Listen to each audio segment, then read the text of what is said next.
ज्यांना केंद्रात मंत्रिपदाची सहज संधी होती ती संधी नाकारून मला मंत्रिपदामध्ये इंटरेस्ट नाही, मला माझ्या शिवसेना वाढवण्यामध्ये इंटरेस्ट आहे असं सांगणारे आणि मंत्रिपदाचा मान आपल्या एका ज्येष्ठ नेत्याला देणारे खऱ्या अर्थानं युवकांचे नेते ज्यांच्याकडे येणाऱ्या काळामध्ये आपण सगळे फार आशेने पाहतो असे डॉक्टर खासदार श्रीकांत शिंदे साहेब यांना मी विनंती करतो की आपण सविस्तर असं मार्गदर्शन करावं।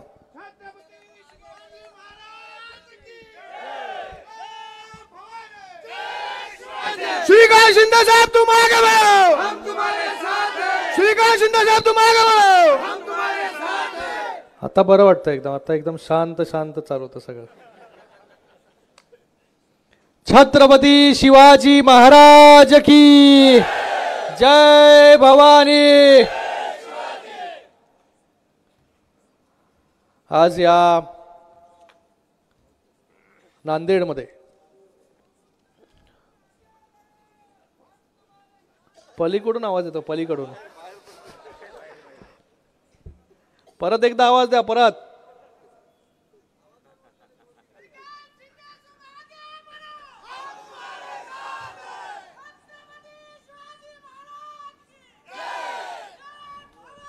जय शिवाजी महादेव।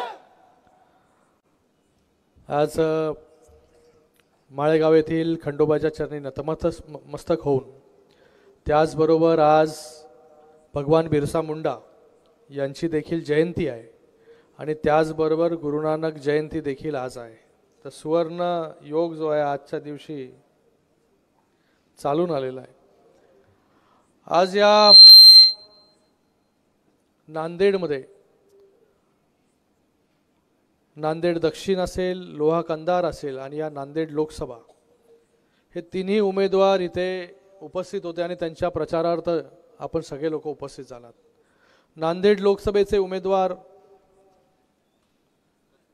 संतुकराव हंबर्डेजी, त्याचबरोबर नांदेड दक्षिणचे आमचे आनंदराव बोंडारकरजी आणि लोहा कंधारचे प्रतापराव पाटील चिखलीकर साहेब,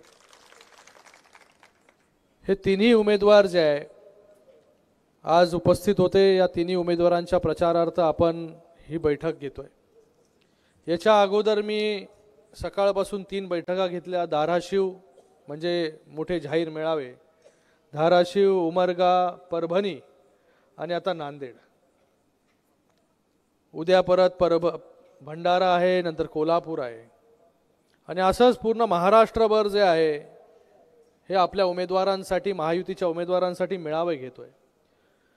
पण ही महाराष्ट्रामधली परिस्थिती जी आहे ही जिथे जिथे जातोय मी तिकडे एक उत्साहाचं वातावरण आहे, एक चांगलं वातावरण आहे। महाराष्ट्राचे मुख्यमंत्री एकनाथजी शिंदे साहेबांच्या नेतृत्वाखाली हे जे सरकार काम करत आहे, दोन्ही उपमुख्यमंत्री महोदय त्यांच्या खांद्याला खांदा लावून काम करत आहेत। तर आज सगळीकडे एक उत्साहाचं वातावरण आहे, चांगलं वातावरण आहे की 2.25 वर्षांमध्ये या सरकारच्या माध्यमाने अनेक अशी कामे झाली जी लोकांपर्यंत तळागाळापर्यंत पोहोचली। प्रत्येकासाठी निर्णय जो आहे हा निर्णय सरकारच्या माध्यमाने घेण्यात आला। आज शेतकरी बांधव इथे मोठ्या संख्येमध्ये, शेतकऱ्यांसाठी निर्णय असेल, लाडक्या बहिणींसाठी निर्णय असेल, लाडक्या लेकीसाठी असेल, मुलींसाठी असेल, त्यांच्या शिक्षणासाठी असेल, लाडक्या भावांसाठी असेल, अनेक निर्णय। आणि गेले 2.25 वर्षांमध्ये माननीय मुख्यमंत्री एकनाथजी शिंदे साहेब असतील, दिवस रात्र काम करतात। 18-18, 20-20 तास काम करणारा मुख्यमंत्री जो आहे तो आपल्या महाराष्ट्र राज्याला लाभला। मगाशी हेमंत भाऊ म्हणाले की मुख्यमंत्री महोदय जे आहे एक त्यांचा प्रवास, एक सामान्य कार्यकर्ता तर या राज्याचा मुख्यमंत्री, एक शिवसैनिक ते राज्याचा मुख्यमंत्री म्हणून कार्यकर्त्याला नेहमी पुढे घेऊन जाण्यासाठी झटत असणारं हे नेतृत्व आहे, कार्यकर्त्याला बळ देणारं हे नेतृत्व आहे। म्हणूनच आपल्या सगळ्यांना माहिती आहे की हेमंत भाऊंना लोकसभेमध्ये जेव्हा उमेदवारी देऊ शकले नाही, पण त्यांना माननीय मुख्यमंत्री महोदयांनी शब्द दिला होता की जो माझ्याबरोबर उभा राहिला त्याचा शेवटपर्यंत जो आहे हा साथ देण्याचं काम जे आहे मी करणार। आणि त्यांना दिलेला शब्द जो आहे, अगोदर त्यांना मंत्री केलं, मंत्री केल्यानंतर मग त्यांना आमदार पण केलं, म्हणजे डबल, म्हणजे असं कुठे होत नसतं। पण आज हे होतं माननीय मुख्यमंत्री एकनाथजी शिंदे साहेबांकडे. कारण की ते जे बोलतात, ते जे कमिटमेंट देतात, ते शब्दाचे एकदम पक्के, ज्यांना जो जो कमिटमेंट दिलाय, जो जो शब्द दिलाय, तो शब्द जो आहे हा पूर्ण करण्याचं काम माननीय मुख्यमंत्री महोदय करतात. आणि उदाहरण जे आहे हे हेमंत पाटील साहेबांच्या रूपाने आपल्या सगळ्यांच्या समोर आहे. आणि परत कार्यकर्त्याला बळ कसं द्यायचं बघा. हदगावमध्ये देखील लोकसभेला बाबूराव कदम कोळीकर जे आहे ते आमचे उमेदवार होते. लोकसभेमध्ये पराभूत झाल्यानंतर देखील ते कार्यकर्त्याला जे आहे ते सोडून दिलं नाही. आता तू पराभूत झाला, चल आता निघ. पण त्याला पुन्हा जे आहे त्याच्या पायावरती आणि त्याला ताकद देण्याचं काम जे आहे या विधानसभेमध्ये केले. आणि आता बाबूराव कदम जे आहे ते या विधानसभेमध्ये आमदार म्हणून निवडून येतील. त्याचबरोबर आपले उमेदवार आनंदराव बोंडारकरजी, ते देखील एक सामान्य शिवसैनिकांपासून प्रवास त्यांचा आणि आज जिल्हा प्रमुखापर्यंतचा प्रवास. एक एक कार्यकर्त्याला बळ कसं द्यायचं याची उदाहरणं मी तुम्हाला आता इथल्या इथे नांदेडमध्ये 3 उदाहरणं दिली. चिखलीकर साहेब जो प्रवास शिंदे साहेबांनी केला, संघटनेसाठी 24 तास काम करणारं हे नेतृत्व, 24 तास काम करणारं. आपण मगाशी मला सांगत होते, आपण बसल्या बसल्या बोलत होते की मला दुसरा कामधंदा काही येत नाही, फक्त जे काय आहे ते 24 तास लोकांसाठी मी उपलब्ध असतो. 24 तास माझा फोन जो आहे हा लोकांसाठी अवेलेबल असतो, सुरू असतो. तसंच माननीय मुख्यमंत्री एकनाथजी शिंदे साहेबांना पण दुसरं काही येत नाही, फक्त आणि फक्त समाजकारण आणि ते लोकांसाठी, फक्त लोकांसाठी. आज शाखा प्रमुख, नगरसेवक, सभागृह नेते, त्याचबरोबर मंत्री, विरोधी पक्ष नेता आणि नंतर महाराष्ट्र राज्याचे मुख्यमंत्री. पण आज देखील संघटनेसाठी अहोरात्र काम करणारं ते व्यक्तिमत्व आहे. अहोरात्र काम जे आहे, संघटना कशी वाढेल, पक्ष कसा वाढेल. आपण पाहिलं की 2 वर्षापूर्वी माननीय मुख्यमंत्री महोदयांनी जो उठाव केला, तो उठाव केल्यानंतर लोकांच्या मनामध्ये शंका आली. लोक बोलायला लागले, हा पक्ष किती दिवस चालणार, किती दिवस जे आहे लोक त्यांच्याबरोबर राहणार, किती लोक जे आहेत ते त्यांचे निवडून येणार लोकसभेमध्ये, आणि किती लोक जे आहेत या विधानसभेपर्यंत हा पक्षाचं काय होईल, अशा टीका ज्या आहेत हे विरोधक करत होते. आज परिस्थिती काय आहे, आज 2 वर्षांमध्ये 7 खासदार जे आहे निवडून आले, 1 खासदार राज्यसभेमध्ये आणि त्याचबरोबर 3-4 जे आहे ते आमदार विधान परिषदेमध्ये. आणि आज 85 जागा जे आहे शिवसेना लढते, 85 जागा. फक्त आणि फक्त मेहनत करून जे आहे ते आज माननीय मुख्यमंत्री एकनाथजी शिंदे साहेब इथपर्यंत पोहोचलेले आहे. मेहनतीला चिखलीकर साहेब कुठलाच पर्याय नसतो, म्हणून तुम्ही मेहनत करून इथपर्यंत आलात.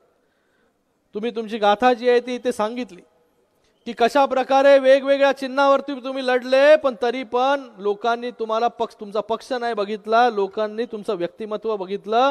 तुम्ही जे करत असणारे एवढ्या वर्ष असलेलं काम जे आहे लोकांनी बघितलं. आणि आता देखील लोक तेच बघतील आणि तुम्हाला निवडून आणतील.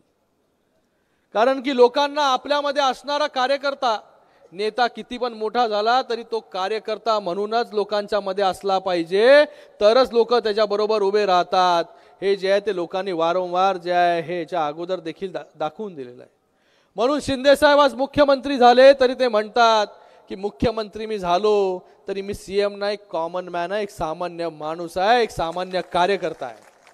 एक सामान्य कार्यकर्ता म्हणून मी काम करतो. आणि मी त्यांना जवळून इतके वर्ष बघतोय की मुख्यमंत्री झाल्यानंतर देखील काही लोक जे आहेत ते मोठ्या पदावरती पोहोचल्यानंतर त्यांच्यामध्ये बदल होत असतात. पण माननीय मुख्यमंत्री एकनाथजी शिंदे साहेब जसे पहिले होते, आमदार असताना जसे आहेत तसेच आज मुख्यमंत्री झाल्यानंतर देखील आहेत. म्हणून आज प्रत्येक गावागावापर्यंत, घराघरापर्यंत मान्य मुख्यमंत्री महोदय पोहोचलेत. आज महाराष्ट्रभर मी फिरतोय, सगळीकडे मुख्यमंत्री महोदयांबद्दलची आपुलकी जी आहे ही एक वेगळी आहे. हा आपल्यातला माणूस आहे, आपल्यासाठी काम करणारा माणूस आहे. मी जातो जिकडे तिकडे लाडक्या बहिणी भेटतात आणि लाडक्या बहिणी ज्या आहेत आम्हाला सांगतात की माननीय मुख्यमंत्री महोदयांना सांगा निश्चिंत राहा, या लाडक्या बहिणींना ज्यांनी तुम्ही सक्षम केलेले आहे त्या पूर्ण ताकदीने जे आहे ते तुमच्या मागे विधानसभेमध्ये उभे राहतील, असं विश्वासाने सांगतात. लेटर वगैरे काय काय लिहून देतात लाडक्या बहिणी. त्याच्यामध्ये त्यांच्या भावना ज्या आहेत त्या व्यक्त करत असतात. आणि आज पूर्ण महाराष्ट्रामध्ये एक चांगलं वातावरण निर्माण झालेलं आहे. तर मला वाटत नाही की या लोकसभा असेल किंवा ही विधानसभेची निवडणूक असेल, ही महायुती ज्या प्रकारे काम केलेलं आहे माननीय मुख्यमंत्री एकनाथजी शिंदे साहेबांच्या नेतृत्वाखाली, उपमुख्यमंत्री देवेंद्र फडणवीस जी असतील किंवा अजितदादा असतील, याच्यामध्ये मला तीळ मात्र शंका वाटत नाही की हा विधानसभेमध्ये महायुतीचं सरकार जे आहे पुन्हा येईल. कारण की लोकांना काम करणारं सरकार पाहिजे. 2.5 वर्षामध्ये काय परिस्थिती होती ही तुम्हाला सगळ्यांना माहिती आहे. 2.5 वर्षामध्ये 2.5 दिवस मंत्रालयामध्ये जाणारा एक विक्रम केला होता अगोदरच्या मुख्यमंत्र्यांनी, बरोबर ना चिखलीकर साहेब? 2.5 वर्षांमध्ये फक्त 2.5 दिवस. आणि हा जो मुख्यमंत्री आहे हा 2.5 वर्षांमध्ये 2.5 तास पण दिवसाचे झोप घेत नाही असा मुख्यमंत्री जो आहे तो आपल्याला मिळालेला आहे. फक्त काम काम काम, लोकांसाठी काम. कारण की आपल्या मधून आलेलं हे नेतृत्व, आम्ही असंच म्हणत नाही की सर्वसामान्यांचं सरकार आहे, कारण की हे सर्वसामान्यांसाठी काम करतं, आपल्यासाठी काम करतं, प्रत्येकासाठी काम करतात. शेतकरी बांधव मोठ्या संख्येमध्ये आहेत. शेतकऱ्यांना जे पीक विमा देण्याचं काम 1 रुपयामध्ये आपल्या सरकारने केलं. केंद्राकडून 6,000 रुपये मिळत होते, त्याच्यामध्ये आणखीन 6,000 रुपये टाकण्याचं काम ते देखील आपल्या सरकारने केलं. आता महायुतीचं सरकार आल्यानंतर अजून त्याच्यामध्ये वाढ करून टोटल 15,000 रुपये जे आहेत ते शेतकऱ्यांना मिळतील वर्षाला. आणि अजून एक वचन आपण दिलंय, शेतकऱ्यांना जे आहे महायुतीचं सरकार आल्यानंतर पूर्णपणे सरसकट कर्जमाफी देण्याचा निर्णय देखील आपल्या सरकारने घेतला. 7.5 HP पर्यंतची मोटर जी आहे ज्यांच्याकडे आहे 0 बिल. किती निर्णय जे आहे ते घेतले. 12,500 कोटी रुपये जे शेतकऱ्यांच्या अकाउंटमध्ये NDRF चे निकष बाजूला करून जे आहे हे नुकसान भरपाई देण्याचं काम देखील आपल्या सरकारने केलं. अगोदरच्या 2.5 वर्षांमध्ये काय केलं? अगोदरच्या 2.5 वर्षांमध्ये फक्त घरी बसले, कोविडच्या नावाखाली सगळ्या काही बंद केलं आणि योजना देखील बंद केल्या, सगळे कामं देखील बंद केली. आणि आता हे महाविकास आघाडीवाले बोलतात की आमचं सरकार आल्यानंतर आम्ही ज्या या योजना सगळ्या बंद करू. अरे सरकार आल्यानंतर माणूस बोलतो की काय चालू करणार, काय देणार लोकांना हे बोललं पाहिजे. चांगल्या चांगल्या योजना ज्या आहेत त्या बंद करू, हे बंद करू, ते बंद करू, त्याच्यावर चौकशी लावू, हे करू, अमुक करू, जे 2.5 वर्षांमध्ये केलं तेच त्यांना पुन्हा आता करायचंय. मला आपल्याला एवढंच सांगायचंय की जे सरकार आपल्यासाठी काम करतंय, जे दिवस रात्र झगडतंय, आज मी तुम्हाला सांगितलं की मुख्यमंत्री महोदय 2.5-3 तास फक्त झोपतात. हे गेले 2 वर्षांमध्ये, 2.25 वर्षांमध्ये जवळून मी पाहिलं. चिखलीकर साहेब स्वतःच्या जीवाची पर्वा करत नाही. त्यांच्या डोळ्याचं ऑपरेशन झालं होतं आणि डोळ्याचं ऑपरेशन झाल्यानंतर तुम्हाला माहिती आहे की इन्फेक्शन झालं नाही पाहिजे, त्यासाठी घरी जो आहे तो आराम करावा लागतो. हे राज्याचे मुख्यमंत्री दुसऱ्या दिवशी जे आहे ते घराबाहेर निघाले आणि काम करायला सुरुवात केली. हे कोण करणार आहे? अगोदरचं देखील मुख्यमंत्री आपण पाहिले, गरम पाणी प्या, थंड पाणी प्या, कोमट पाणी प्या, एवढंच 2.5 वर्ष केलं. खोटी आश्वासनं जी आहेत ही घरामध्ये बसून फक्त फेसबुक लाईव्हच्या माध्यमाने केले. तुमचं काय त्यांना पडलं नव्हतं कोविडमध्ये कोण मरतोय, कोण जगतोय, आपला जीव वाचला पाहिजे म्हणून जे आहे फेसबुक लाईव्ह करून खोटं जे आहे हे खोटं सहानुभूती भासवण्याचं काम जे आहे हे 2.5 वर्ष केलं. पण मान्य मुख्यमंत्री त्या काळामध्ये रस्त्यावरती फिरत होते, PPE किट घालून जे आहे हॉस्पिटलमध्ये जात होते, लोकांना डॉक्टरांना दिलासा देण्याचं काम करत होते, रेमडेसिवीर देण्याचं काम करत होते. हे काम देखील आपण विसरलं नाही पाहिजे, कारण की ते कार्यकर्ता आहे. पण बाकी लोकांची जी जबाबदारी होती ती फक्त माझं कुटुंब, माझी जबाबदारी, कुटुंबाच्या पुढे जे आहे हे जाता नाही आलं. मगाशी तुम्ही म्हणाले, तुम्ही फरक सांगितला की एक जण मुख्यमंत्री, दुसरा जो आहे कॅबिनेट मंत्री. पण हाच फरक आपल्या पक्षामध्ये आहे की आपला पक्ष हा कार्यकर्त्यांचा पक्ष आहे, कार्यकर्त्यांना बरोबर घेऊन जाणारा हा पक्ष आहे, कार्यकर्त्यांना मोठा करणारा हा पक्ष आहे. त्याच्यासमोर मुलगा मोठा नाही. आणि मुलांनी देखील सांगितलं, मी जरी 3 टर्मचा खासदार असलो तरी माझ्या बरोबरचे जे सहकारी आहेत ते माझ्यापेक्षा खूप ज्येष्ठ आहेत. प्रतापराव जाधव जे आहेत अनेक वर्ष पक्ष संघटना वाढवण्यासाठी काम करतायत, अनेक टर्म खासदार राहिलेले आहेत, मंत्री राहिलेले आहेत. ते असताना मी मंत्री होणं मला वाटतं ते मला पण नाही आवडणार आणि आपल्या शिवसैनिकांना पण नाही आवडणार आणि लोकांना पण नाही आवडणार. साहेबांनी त्यांना मंत्री केलं. आज चांगलं काम ते करतायत. मी देखील म्हणालो की जो काम करेल तोच जो आहे सर्वोच्च पदावरती पोचेल. नाहीतर अगोदरच्या पक्षामध्ये आमचं होतं वरचे 2 पद जी आहे ते फिक्स्ड, कोणी बघायचं नाही वरती. पण आपल्या या पक्षामध्ये जो मेहनत करेल तो त्या सर्वोच्च पदावरती 100% पोचू शकतो. असं काम जे आहे ते आपण करतोय. म्हणून आज एक सर्वसामान्य शिवसैनिकाला जे आहे माननीय मुख्यमंत्री एकनाथजी शिंदे साहेबांनी उमेदवारी दिली आहे तुमच्या सगळ्यांच्या भरोशावरती. आणि आज तर आता इथे स्नेहमिलन देखील झालेलं आहे. बोंडारकर साहेब आता तुम्हाला काय काळजी नाही, चिंता नाही. जाहीररित्या जे दोघांनी जे काय बोलायचंय ते बोलून घेतलेलं आहे, बोलून टाकलेलं आहे. तर आपल्याला मला आणि लोकांच्या मनामध्ये पण आता कुठली शंका जी आहे ती उरणार नाही. बरोबर ना चिखलीकर साहेब? हो हेमंतजी,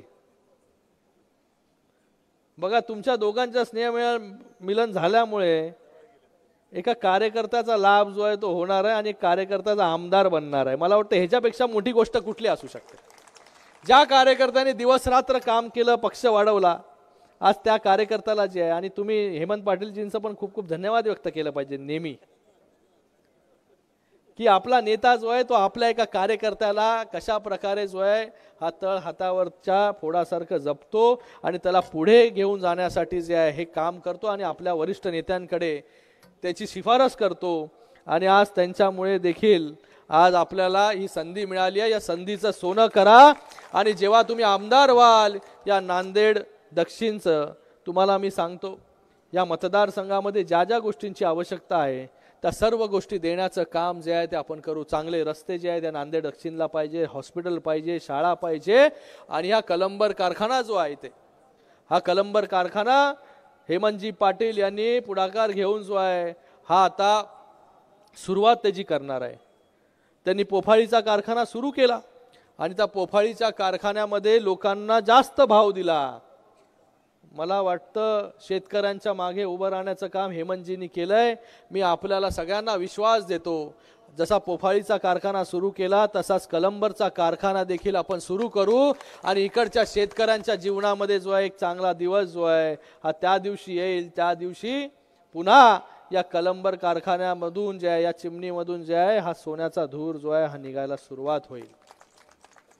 मला वाटतं आपल्या सगळ्यांसाठी हा कारखाना खूप महत्त्वाचा आहे आणि त्यांनी तो पुढाकार घेतला, हे देखील खूप महत्त्वाचं आहे. सरकार म्हणून जे आहे माननीय मुख्यमंत्री एकनाथजी शिंदे साहेब अशा सगळ्या प्रकल्पांच्या मागे ठामपणे उभे असतात.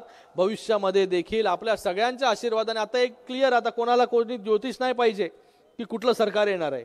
आज मी फिरतोय पूर्ण महाराष्ट्रभर, एक चांगलं वातावरण आहे आणि सगळे लोक जे आहेत कोणीही भेटू सगळे सांगतायत की महायुतीचं सरकारच येणार आहे आणि महायुतीचे उमेदवारच निवडून येणार आहेत. तर आपल्याला मी आत्ताच सांगून देतो की हे सरकार आल्यानंतर हे कळंबरचा कारखाना जो आहे हा सुरू करण्यासाठी जे काय पाठबळ सरकारकडून लागेल ते पाठबळ देण्याचं काम जे आहे सरकार 100% तुम्हाला करेल. आणि त्याचबरोबर आपण इथे सीताफळ प्रोसेसिंगचा विषय काढला. मला आठवतं संजय पाटील तारे आणि शंकर पाटील गोरबांड यांनी खास सीताफळ जे आहे हे वर्षावरती पाठवले होते दिवाळीच्या निमित्ताने. ते देखील सीताफळची गोडी जी आहे ती माननीय मुख्यमंत्री महोदयांनी चाखलेली आहे. तर नक्कीच आपल्या सीताफळचा जो एवढा मोठा इथे परिसर आहे, बाग आहे, त्याला देखील फूड प्रोसेसिंग युनिट जे आहे इथे आपल्याला करायचं आहे. त्याच्या पाठी देखील त्याचा पाठपुरावा देखील आपण 100% इथे करू. एवढंच सांगतो की जे जे आम्ही बोलतो ते करतो. नांदेड उत्तरमध्ये जर गेलात तर हजारो कोटींचा निधी जो आहे हा कल्याणकर जे आमचे आमदार आहेत त्यांच्या माध्यमाने जे आहेत त्या नांदेड नॉर्थ मध्ये आलेला आहे. रस्त्यांसाठी निधी, अंडरग्राउंड ड्रेनेजसाठी निधी, वेगवेगळ्या वास्तूंसाठी निधी. तसंच आता तुम्ही पुन्हा या नांदेड दक्षिण मधून आणि त्याचबरोबर लोहा कंधार मधून दोन्ही उमेदवारांना आपण निवडून द्या। या दोन्ही उमेदवारांच्या मागे पाठबळ उभं करण्याचं काम सरकार हे नक्कीच करेल, एवढंच आज सांगतो। पुन्हा आपण मोठ्या संख्येमध्ये उपस्थित राहिलात त्याबद्दल आपल्या सगळ्यांचे देखील खूप खूप धन्यवाद। जय हिंद, जय महाराष्ट्र। धन्यवाद।